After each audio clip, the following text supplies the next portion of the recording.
So what's the routine then? The ultimate morning and evening routine to set your brain and your mind up for optimal performance and not getting brain fog? So I get up, obviously I use the restroom, I drink some water. I do think that hydrating is very important. Yes. So I'll drink some water. And then the fundamental layer of health is to set your circadian rhythm. The simplest way to do that is to go outside for 10 minutes and get some bright light in your eyes. You do not have to look directly into the sun, but you do want to get outside out of shade cover if you can, because once every 24 hours, you're going to get a peak in cortisol, which is a healthy peak. You want that peak to happen early in the day because it sets up alertness for the remainder of the day. If that cortisol peak starts to drift too late in the day, you start seeing signs of depression. It's actually a well-known marker of depression. So you want that cortisol, almost stressed out, kind of, the day's beginning, I have a lot to do feeling. That's a healthy thing. You want that happening early in the day. The sunlight will wake you up. And what's really cool is that over time, you'll start to notice the sunlight waking you up more and more. The system becomes tuned up. So get that morning light. It sets a number of things in motion, such as your melatonin rhythm to happen 16 hours later to help you fall asleep.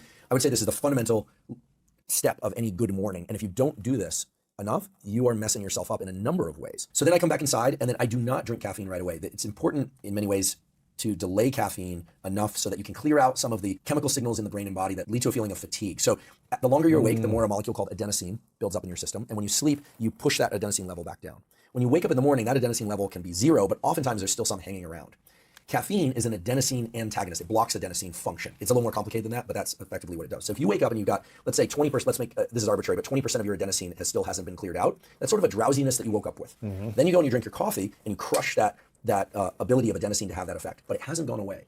So that when your coffee wears off mid-morning, now that adenosine is there and you feel like there's a mid-morning crash or an afternoon crash. So I delay my caffeine intake for about 90 and ideally 120 minutes after I wake up. So caffeine in the form of coffee is great, but you should probably drink 2 volumes of water for every 1 volume of coffee you drink in order to hydrate. And a lot of people feel jittery when they drink caffeine, or they feel lightheaded, or they suddenly get hungry. Oftentimes that's because they're sodium depleted.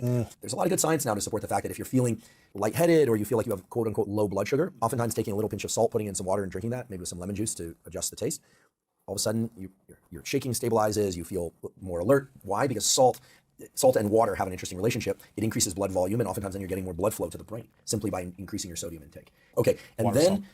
Everybody should be getting 120 to 150, and maybe even 150 to 180 minutes of so-called zone 2 cardio a week. This is the kind of cardiovascular exercise where you're doing work, you could have a conversation, but you're kind of at the threshold where it's not super easy to have a conversation. We're not talking sprints. There's just a myriad of effects on heart health, vascular health all over the body, gut microbiome, musculoskeletal stability, mental health, all these kinds of things. So I have a routine where I either weight train for an hour in the morning, or I do a portion of that weekly cardio. And I just alternate, weight train one day, cardio the next, weight train, and then 1 day a week I don't do anything. I don't do any exercise. Then I would shower and do my 90-minute work bout, but sometimes I do the 90-minute work bout first. And that's generally when I'm starting to drink the caffeine. And so this 90-minute work bout is a kind of combined meditation, but also functional work for me. So for me, that could be writing, it could be planning a podcast, it could be reading. It's something that's kind of hard.